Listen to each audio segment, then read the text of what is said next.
बोलो सतगुरुदेव भगवान की। देखो, नाम अपराध हर एक साधक से होगा। शुरू की साधना में कोई बच नहीं सकता इससे। जितनी मात्रा में उसकी भक्ति होगी, नाम अपराध होगा। भगवान से तो नाम अपराध इतना नहीं होगा, लेकिन गुरु के प्रति नाम अपराध होगा। वो किस लिए होगा कि आप ऐसा ही जैसा उसका मानते हो, ऐसे ही खाता है, ऐसे ही पीता है, बल्कि कई बार इसकी तो क्रिया उल्टी है। ये क्या का गुरु है, इससे तो मैं ही ठीक हूँ, ऐसे आप महसूस करोगे अपनी बुद्धि से। तो ये नाम अपराध जो है भगवान से बल्कि नाम अपराध नहीं होगा। भगवान से नाम अपराध जब होगा जब आप कामना की भक्ति करोगे, और एक ही लड़का प्रारब्ध से आपका मर जाएगा, तो फिर भगवान को भी नहीं छोड़ोगे आप। क्यों? आप भक्ति को जानते ही नहीं, भक्ति है क्या। भक्ति को जानते तो ऐसा नहीं करते आप। तो 99% भक्ति जो आपको वृंदावन, अयोध्या या दुनियादारी में या घरों में 2-2 घंटा लाग रहे हैं, कोई यज्ञ में घी फूक रहा है, कोई जोत बत्ती लगा रहा है, कोई चंदन घिस रहा है, कोई भगवान को फूल अर्पण कर रहा है, वो सारी भक्ति 99% कामना की है। मेरा ये काम बन जाए। पूरे वृंदावन में वैष्णो देवी, खाटू श्याम और शनिदेव पर तो आप देखते हुए कैसे लठ बजता है शनिवार को। तो ये जितनी कामना की भक्ति है ये अज्ञान से होती है। अज्ञान क्या है? अब मैं कर्म तो कैसे भी करूं, लेकिन मेरे को दुख ना मिले, और कोई दुख हो तो ये जिसकी पूजा कर रहा हूँ एकदम ठीक करते। और भगवान कह रहा है, गीता का ज्ञान का है, जैसे कर्म करेगा इंसान फल देगा भगवान। ये है गीता का ज्ञान। मतलब एक अक्षर को वो नहीं पकड़ सकता। वो इतना जान ले, कर्म करने का फल भोगना ही भोगना पड़ेगा। तो ये कामना, ये ड्रामा, ये भाड़ा लगाए, तोड़ा लगाए, फिर भगवान को गालियां दे, ऐसा नहीं होगा। अज्ञान में करता है, फल नहीं भोगना चाहता, और किसी के बारे में गलत सोच रहा है, चुगली कर रहा है, निंदा कर रहा है। 10 कर्म बना दिए 10 मिनट में, मन से करे नहीं, अभी उसको गाली नहीं दिया है, देख लूंगा इसका। और ऊपर से कर रहा, भाई साहब क्या हाल है, चाय बनवा रखी, चाय तो पिला दी तो पहले इसको, खुद ही चाय पी ली तो ऐसे कर्म कर दिए। राजी होता है, भूल जाता है परमात्मा अंदर बैठ के तेरा बाप नोट कर रहा है जो तू सोच रहा है। तो कामना की भक्ति भगवान के प्रति नाम अपराध कराएगी, पक्का है, कोई नहीं बच सकता। क्यों? कर्म का फल मिलेगा। और आप ये कहोगे मैं तो 10 साल से भक्ति कर रहा हूँ और मेरे टोटा पड़ गया, घर तक बिक गया। ये नहीं पता है पिछले कर्म का फल है, इसका तो तने भक्ति की है, उसका तो अगले मिलेगा, करी होगी। तो अगर ऐसा ज्ञान हो जाए तो वो जीव गलत नहीं सोचेगा और उस दुख को भगवान का प्रसाद समझ के सह जाएगा।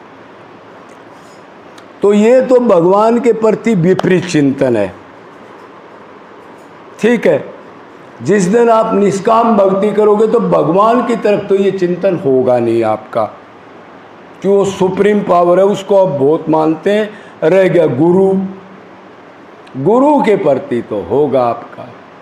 जब तक उसको शरीर देखोगे आप, अब मेरा ये जैसा शरीर है, कभी कभी आप उसको अच्छा मानो और कभी कभी उसको पतिया उड़ा दोगे। रहे ये तो एक नंबर का हरामी निकला, बहन जो पैसे मांग रहा थे तो क्रोध की बात कर रहा है, तो लोभ की बात कर रहा है, ये तो ये खा रहा है, हमारे को ट्रेनिंग दे रहा है भाई इंद्रियों पर कंट्रोल करो और खुद कंट्रोल नहीं कर। ऐसा चिंतन आएगा आपका। तो उससे बचने का एक ही उपाय है, इसमें परमात्मा बोल रहा है, ये हमारी अच्छी बात के लिए क्यों बोलेगा किसी को खामखा, इसको तनख्वाह मिल रही है क्या? तो इसके बारे में हमने गलत नहीं सोचना। ये परमात्मा बोलता है ये करने के बाद आप गुरु का अपराध नहीं करोगे। और कोई दवाई नहीं, जितनी मात्रा में आपकी भक्ति जाएगी, जितनी मात्रा में प्रेम दया आएगी, दीनता आएगी, तो उस मात्रा में फिर नाम अपराध आप कम करने लग जाओगे। ये प्रैक्टिकल करके देख लो कभी भी।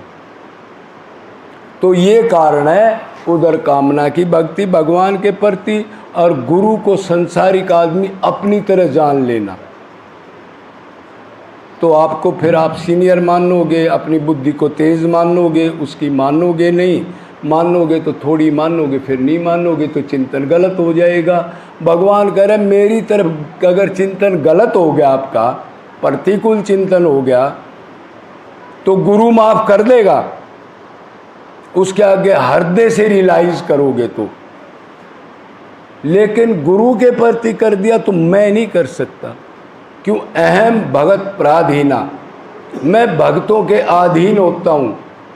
मैं भगत का दुख नहीं देख सकता। अपना दुख तो लोगों ने मेरे को गालियाँ दी, कंस ने पता नहीं क्या क्या किया, शिषपाल ने क्या क्या किया, दंतवक्र ने क्या क्या किया, लोग मारने चढ़ गए द्वारिका पर, काल यमन ने क्या किया, पौंड्रक ने क्या किया मेरे साथ। मारो कृष्ण को, ये पाखंडी है, ये मायावी है।